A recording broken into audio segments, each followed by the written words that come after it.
Today, Goldilocks and the Three Cocaine Bears. A 1, 2, 3, 4.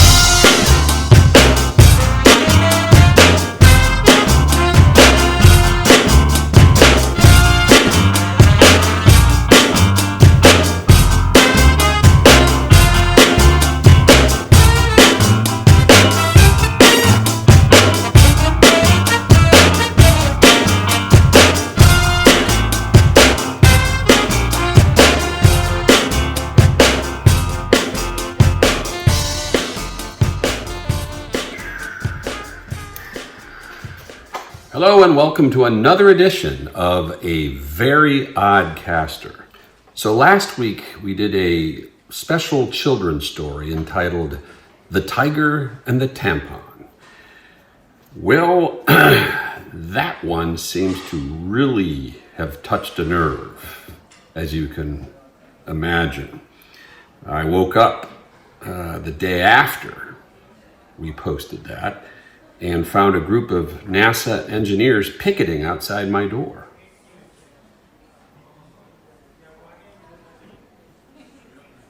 If you didn't see it, you don't get that.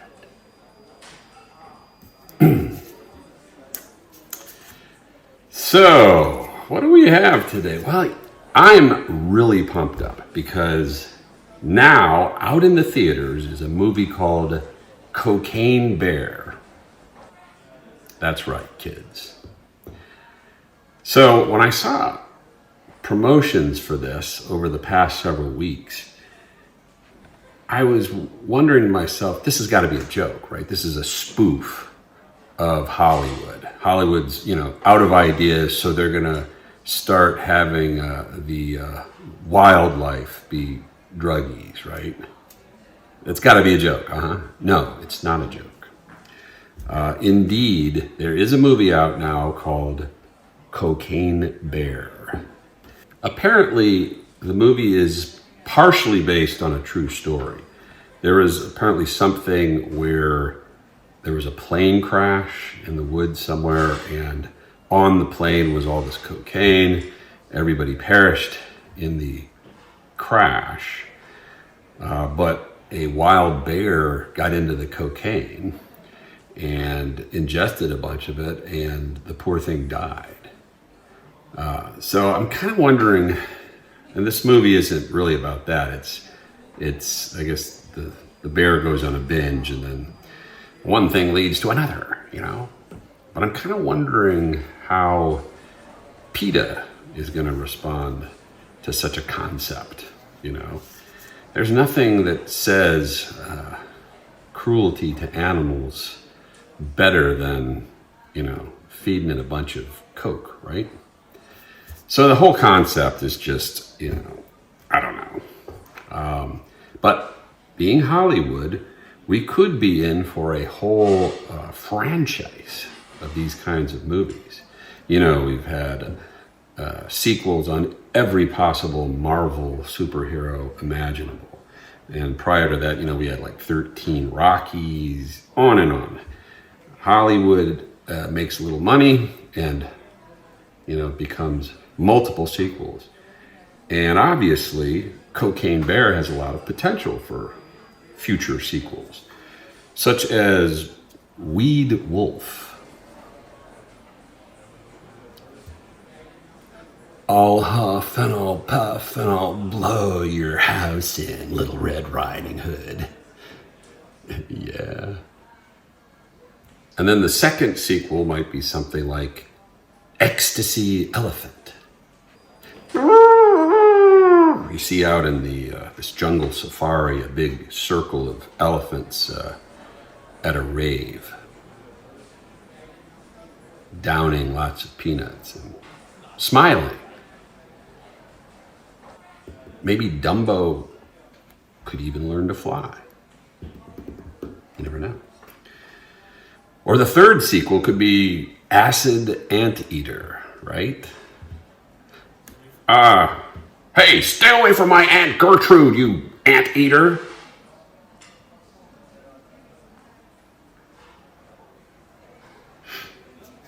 Or How about this future classic? Meth and the Mountain Lion. Well, would you look at that mountain lion? He don't have no teeth.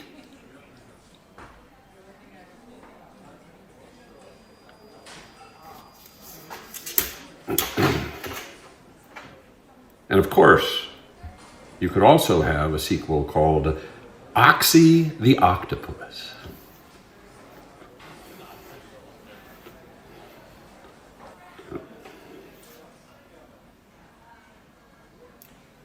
Maybe. But of course, here on A Very Odd Caster, we don't need no stinking cocaine bear. We've got our own dancing panda.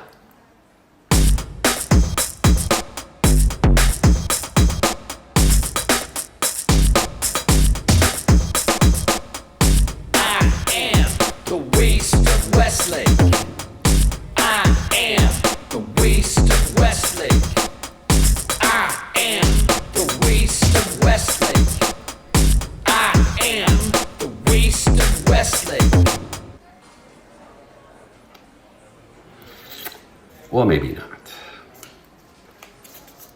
Anyhow, so that's entertainment news for us today. Looking at some other news stories, about once a month we try to do a feature on the very odd news stories of the month. And we got a gold mine courtesy of the New York Post, I will say. But a couple were also derived from the AP, and even NPR gets in on the act with this very odd news. Now, the Cocaine Bear piece is a pretty good segue into this first bit of very odd news. This is a story out of Wellington, New Zealand, where New Zealand police found 3.5 tons of cocaine in the Pacific Ocean. Sound familiar? Hey, sounds like a good idea for a new movie. Cocaine Flipper. They call him Flipper, Flipper, faster than lightning. And that's a goat. I'm not being paid to do animal impersonations, I hope you know. But apparently, yeah, they found over 3 tons of cocaine floating in a remote part of the Pacific Ocean after it was dropped there by an international drug smuggling syndicate. So, Cocaine Bear lives on.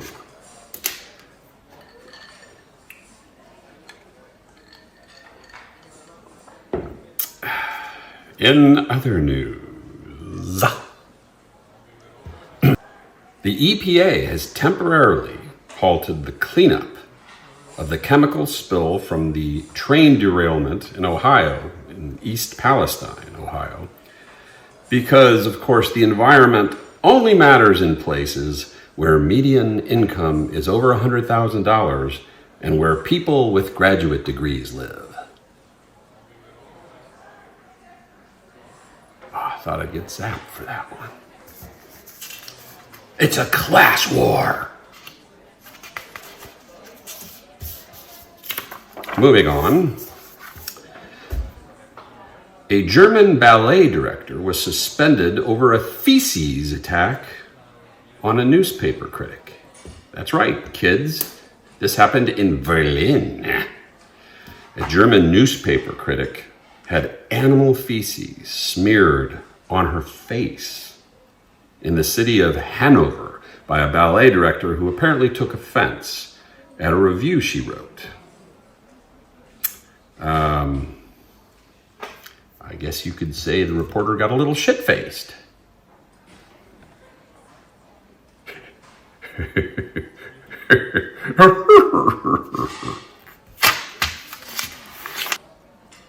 Now this is a weird one. This takes place in Miller Place, New York. I have no idea where that's at. Oh, I guess it's near Long Island. That figures. Funeral home finds woman breathing hours after being declared dead. An 82-year-old woman was pronounced dead at a New York nursing home, but found to be breathing 3 hours later at the funeral home where she had been taken. Jeez. She had been pronounced dead at a nursing center on Long Island shortly before noon on Saturday. Suffolk County Police said. The woman was taken to the O.B. Davis Funeral Home in Miller Place about an hour and a half later, and then was discovered breathing about a half hour after that, according to authorities. Then the woman opened her eyes and said, "I'm not quite dead yet."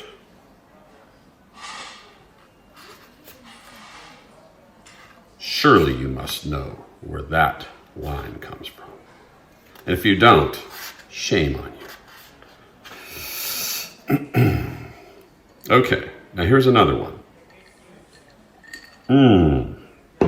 This one I can't even get through. Ooh, and if you saw the pictures of the lady, you'd just be like,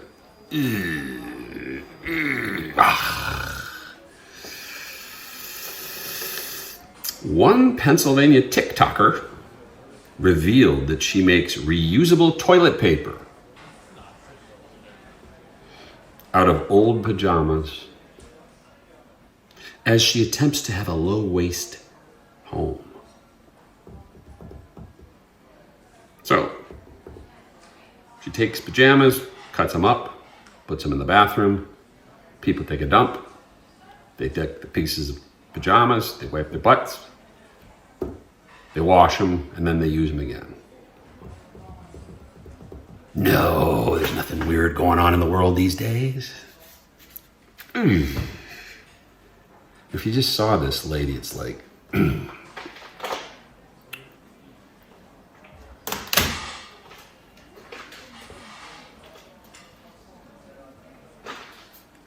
you imagine that? You're a guest, you come into her home. Could I use your bathroom for a second? Ooh. And I thought I was disgusting.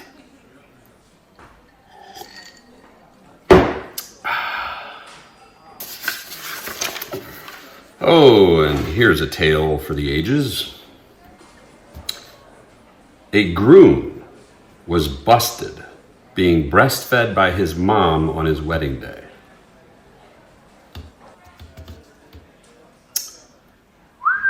Apparently, there's not much documentation that this actually happened. It was on a podcast called The Unfiltered Bride. I guess one of the hosts, maybe not, maybe it was a guest, I don't really know. But it was a wedding planner named Georgie Mitchell. I guess she's a co-host with a lady named Beth Smith. And they were chatting about this tale. And they really milked this story. I stole that joke. I did steal that joke. I like it though. That's why I stole it. Sue me. But apparently, the bride, right before the wedding, needed to go to the toilet. Everybody's in church, supposedly, waiting peacefully, all dressed to the nines. Organist is playing, all that.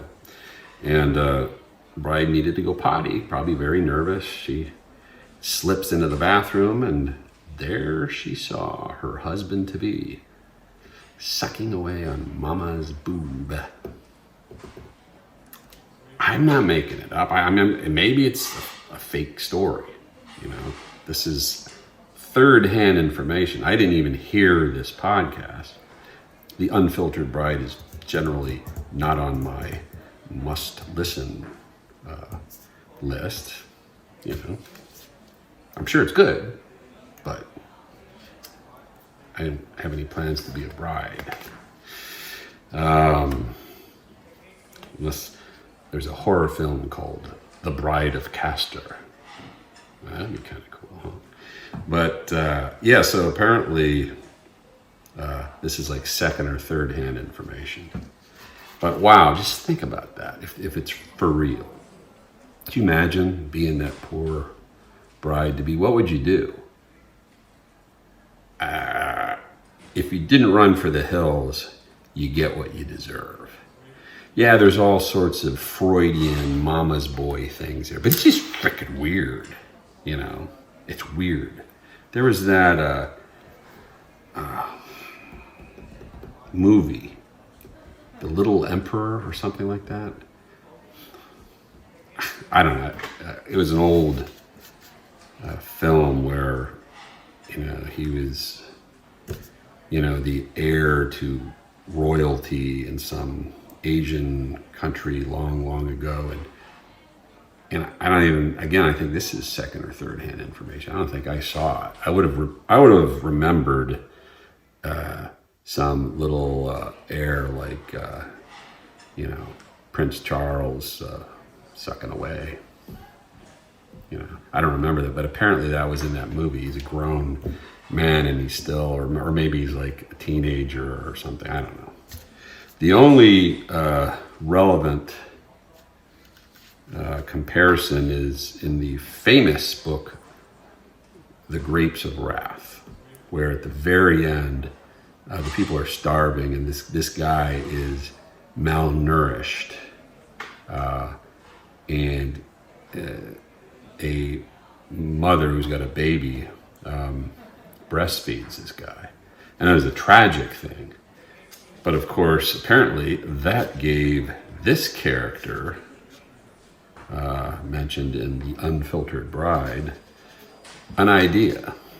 But I can't imagine if that's true, if he'll ever get married. I mean, this is Oedipus material, man. Well, there's another breastfeeding story in the news. Apparently, this mother of four, Janelle McAloon, yes, her name is McAloon. Okay. She was forced to breastfeed her husband, Joshua, during a would-be romantic getaway to Puerto Rico because she forgot her breast pump at home. So apparently they went on this trip. She apparently is nursing her youngest child, who they just left behind. And she she intended to bring her breast pump on the trip, but then forgot it. And so when her engorged breasts needed relief, the husband raised his hand and said, me, pick me, my lord. So, problem solved for Janelle McAloon. And Mr. McAloon is smiling away. And things just keep getting weirder. So this story comes to us from the waters of Australia, where a starfish is making headlines for its resemblance to male genitalia. Apparently, the starfish was noteworthy for its pornographic protrusions at the end of its arm. Basically, the little legs looked like penises. That's right, penises plural. So, I mean, there's a picture of it. You be the judge, kids. Needless to say, a lot of people are having fun with that. I can imagine the memes, but a lot of people are saying maybe it's a coctopus. Not mine. I'm reading quotes here. I mean, could you imagine if this starfish had been cast alongside SpongeBob instead of Patrick? You know, SpongeBob would always be going, You're a dick. You're actually 5 dicks.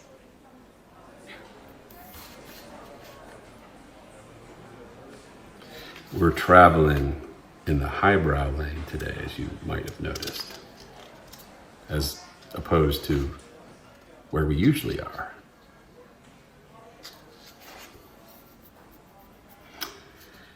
Well, while we're on that topic, there's a study that says men with small penises are more likely to buy flashy sports cars. A lot of dicks in the news this month. Must be a Valentine's thing or something. And the little subheading in the post says, the faster the car, the smaller the stick shift.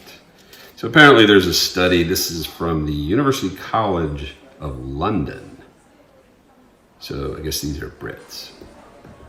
Basically they found that guys who felt that their anatomy was on the small side were more likely to want to drive a flashy small sports car. Of course, this just doesn't add up, you know. You would think, right, it would be the opposite, that they wouldn't want some small car.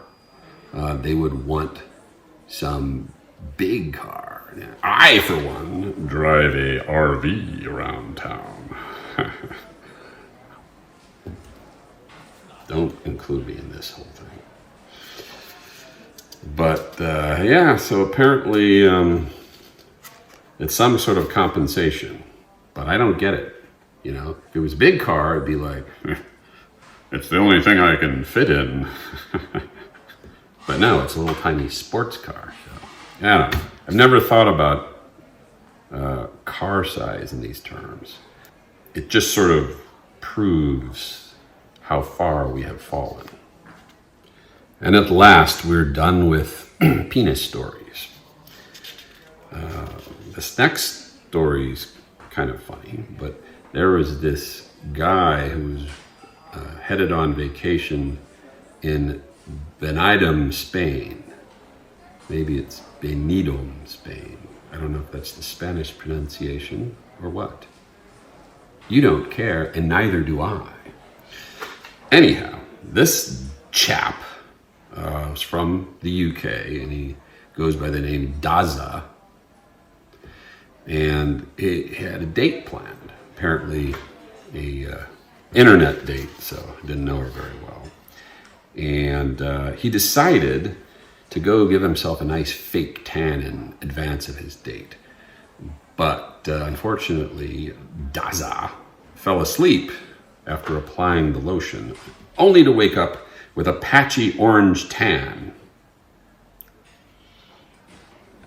But it was the greatest orange tan ever.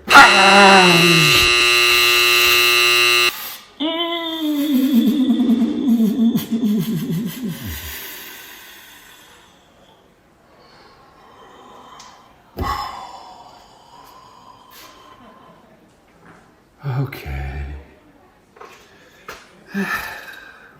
Anyhow, so the guy turns all sorts of weird colors and then goes out on his date. And here's a picture of the two of them. They look like they're having a good time.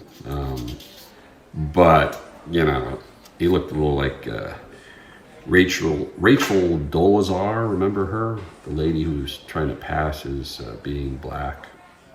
And she like kind of painted her skin and stuff. And kind of weird. But this romance only lasted one date because then the lady, I guess, blocked him. So Daza said he learned a valuable lesson from this experience.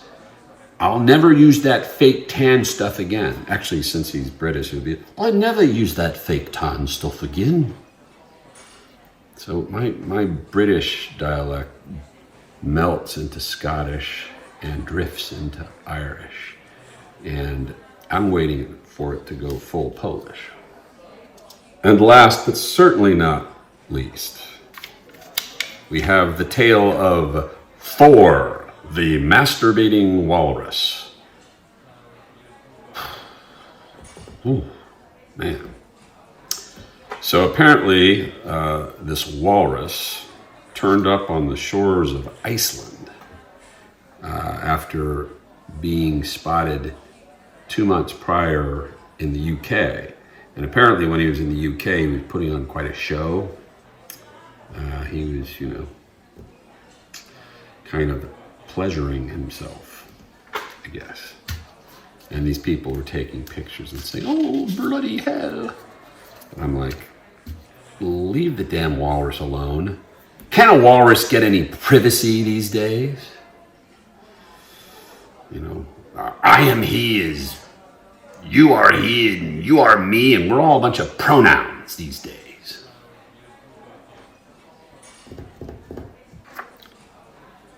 So if there's a moral to that story, it's please give the walruses some space. Jeez. Well, I'm so excited. We got some email here. This email was sent to us shortly after Valentine's Day, and it says, "Free Russian beauty search." And then Sarah has unlocked her private photos for you. Should I click? Then there's another one from the male elongator. Don't think I'll read that one. This is a very interesting one. This comes from the FBI director himself. Jeez, he took time from his busy schedule to send me an email. I feel special. "Greetings from this honorable office," the letter begins. "With respect to the foregoing business matter regarding the final release and subsequent transfer of your approved payment valued at the sum of $7.5 million via ATM card." Okay. Yeah. "You now have a lawful right to claim your fund in an ATM card, and also be informed the fund are..." Good English skills there, Mr. FBI Director. "The funds are now available in the Bank of Uganda," because, of course, there is a cooperative agreement between the FBI and the Bank of Uganda. Well, anyhow, so it goes on and says, blah, blah, blah, blah, yeah. Blah, blah, blah, blah. "Best regards, Christopher Wray, FBI Director." Whew, man, you think that's legit? Why do these people even bother? But if you have an actual email you'd like to send it to averyoddcaster@gmail.com. That's averyoddcaster@gmail.com. Thank you for joining us this fine late February day. We're done. We're done with February. Into March we go. The Ides of March, but here it's always the odds of March. Thank you. Take care.